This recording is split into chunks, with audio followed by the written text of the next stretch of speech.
Hey kiddos, it's your dad here. I wanted to talk about how, even at 30 years old, you could still feel, or I still feel, this longing to be wanted by by friends, by other people, and not out of, I'm not needy anymore, but it's still a feeling there, and I think that it comes from being a kid and just wanting to be accepted. You know, when I was a kid, I just wanted friends. I just wanted to be liked.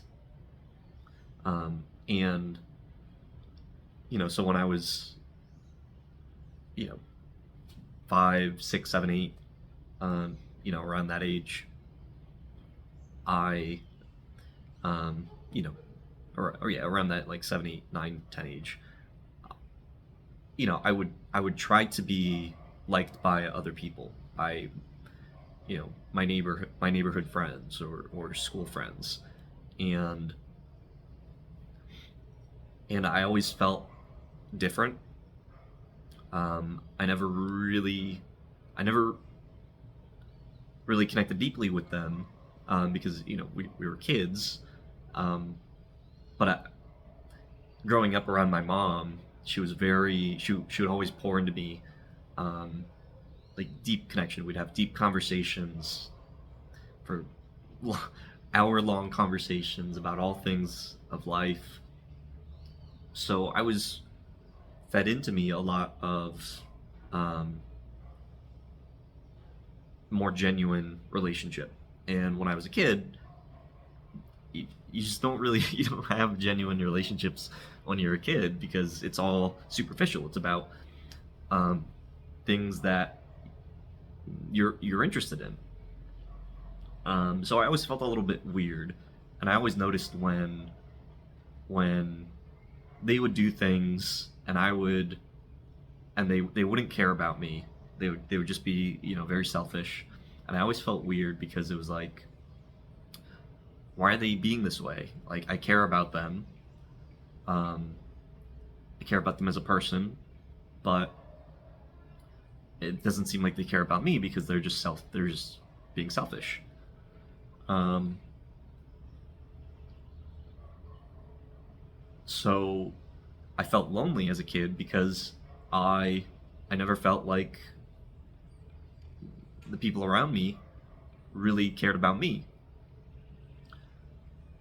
When I got a little bit older and into high school, I I started finding more people that had similar interests. So it was easier to connect with them because we had similar interests.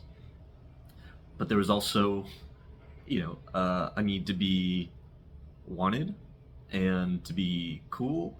So I would do things like I would hang out with the wrong people because now these are people that have interests that I think this is what I want. Like, we'd go to parties and we'd try to we'd try to pick up girls, and this was my let's say my, sophomore junior year of high school. So, um, um, freshman, sophomore, junior year of high school. Um, you know, and I was doing things that I thought that I wanted to do, um, but the people that I was doing it with, again, were selfish.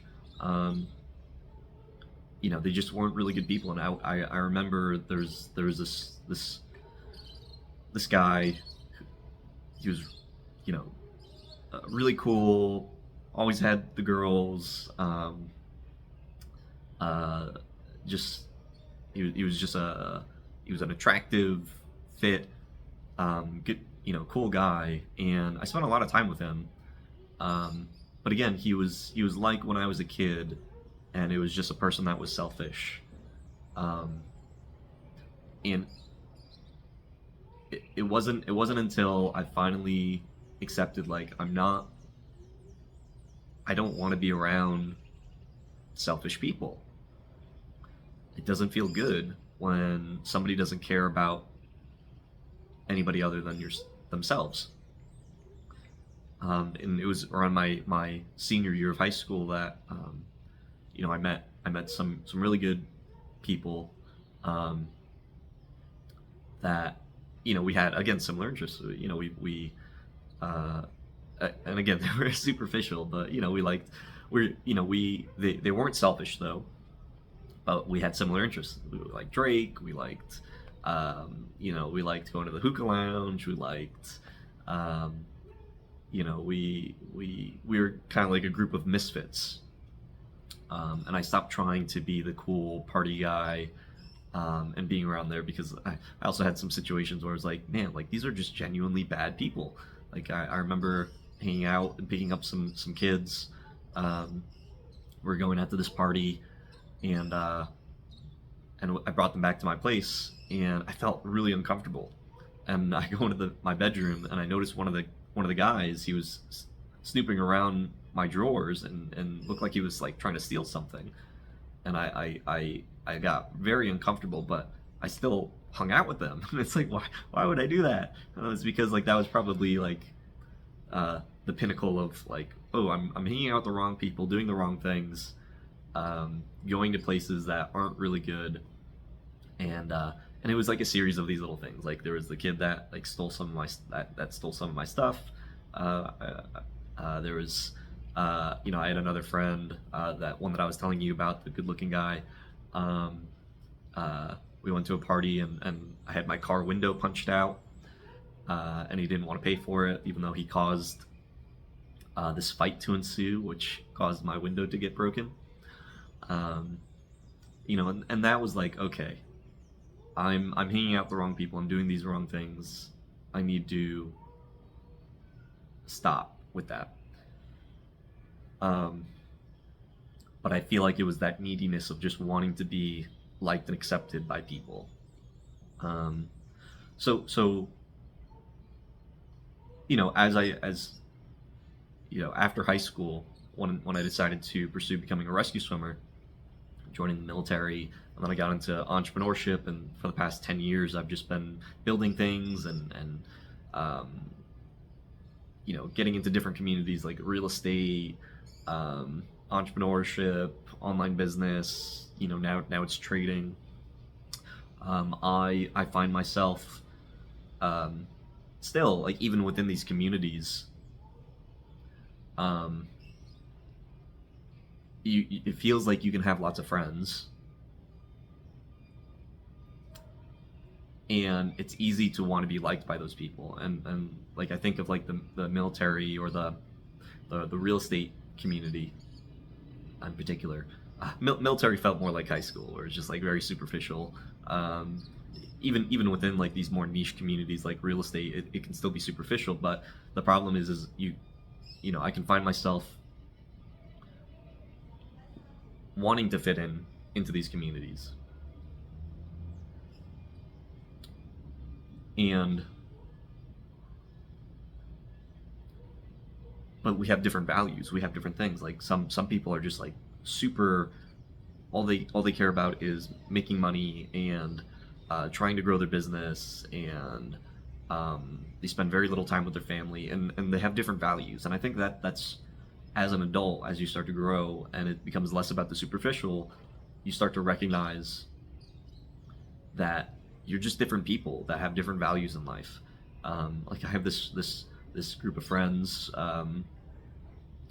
who are very entrepreneurial. We're all similar age, um, but you know they're really like single. They don't have families, like kids.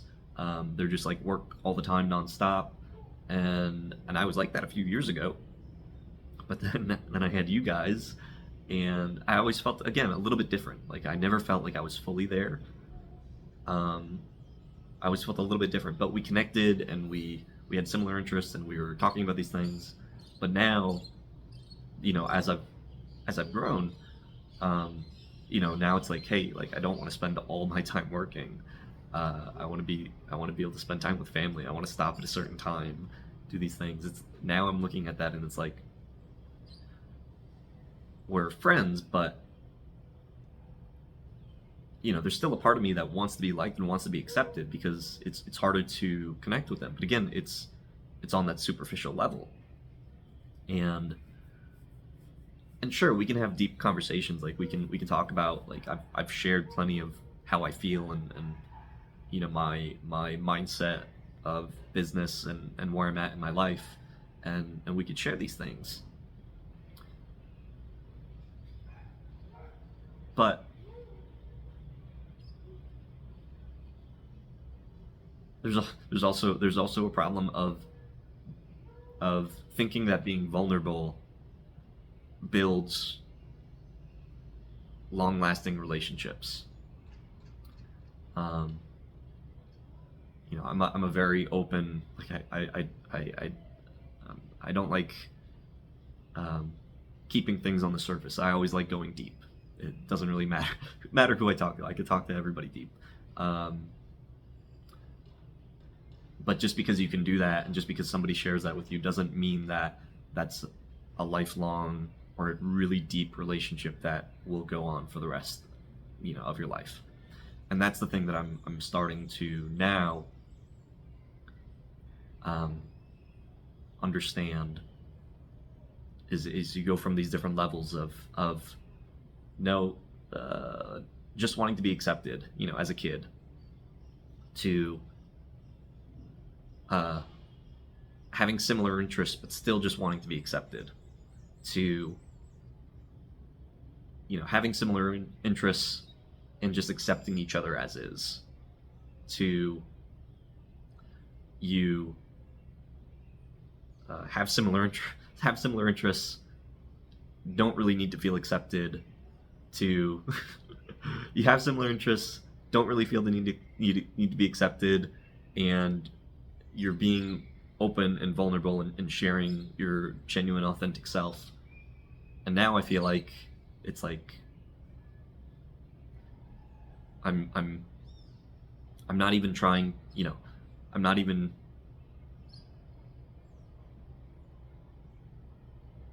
even when you're vulnerable and you're open,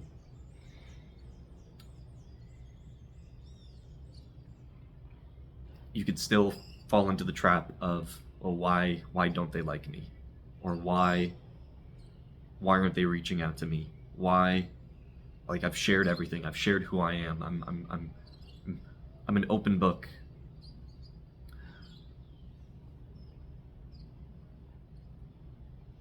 But I still feel like that place can still come from a neediness, a longing to be accepted. And that's something that as a kid you feel, or I felt, was this need to be seen. And even now, as I've learned to just be open and not, you know, as I've learned to just be open, and there's still this need to be seen. And I think even it becomes a where trying to be vulnerable and trying to be vulnerable is just another way of just trying to be seen.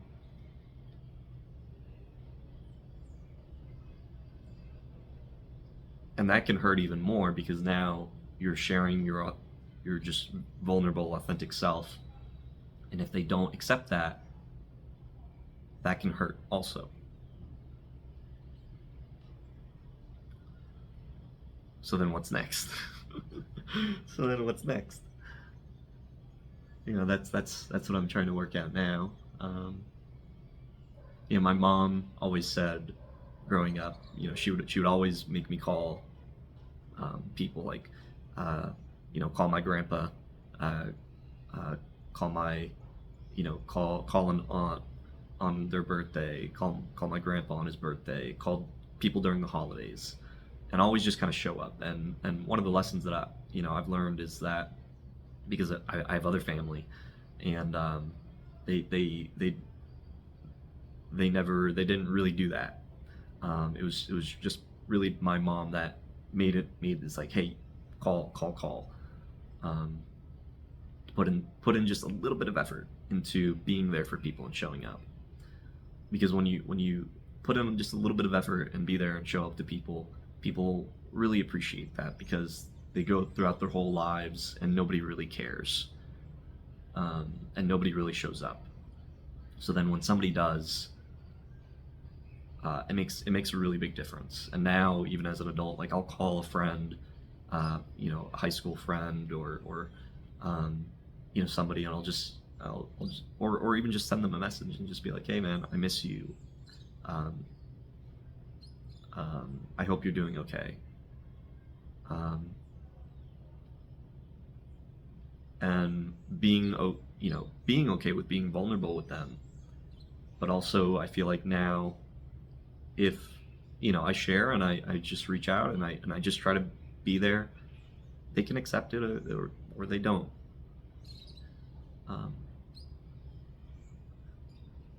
you know, you reach out because you care, and then but without an expectation that they're going to do the same for you. Um, and I think that's the problem is that when ever since I was a kid, there was always an expectation of, will they like me? You know, will they accept me? Will they think I'm cool? Uh, you know, will will we still be friends even if we don't have the same interests? Will they? Will we find? Will we be vulnerable together? And and share common vulnerabilities.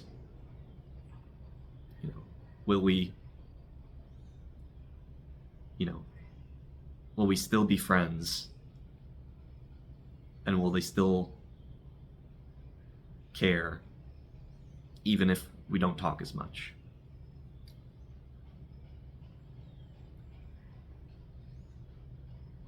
So now being 30 and just trying to accept, where these other people are in my life, um, being aware of that. And I think the thing that has personally been helping me is just, if you're interested in something, like I said, I've all my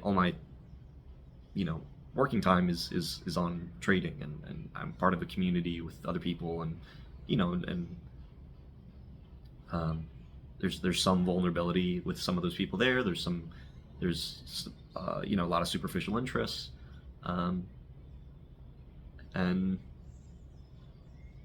but if things change, I also feel like as long as I am doing the thing that I want to do, um, maybe those people will still be a part of my life, some of those people, but also maybe not. And I can make the effort and I can just reach out to them and I can just say, hey man, I miss you, and maybe we do something together, maybe we show up. Um, but just don't have an expectation that other people will be there, and that's okay. Um,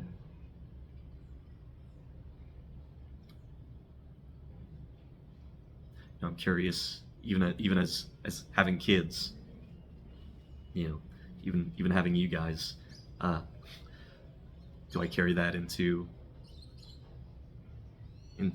with you? Should I not have an expectation that you're gonna call, or that we're gonna, have some really deep like friendship?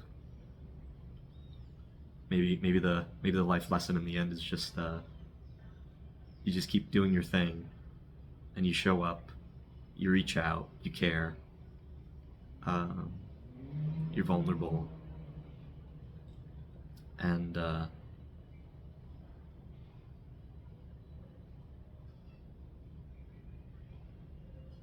you put in the effort, because people appreciate that.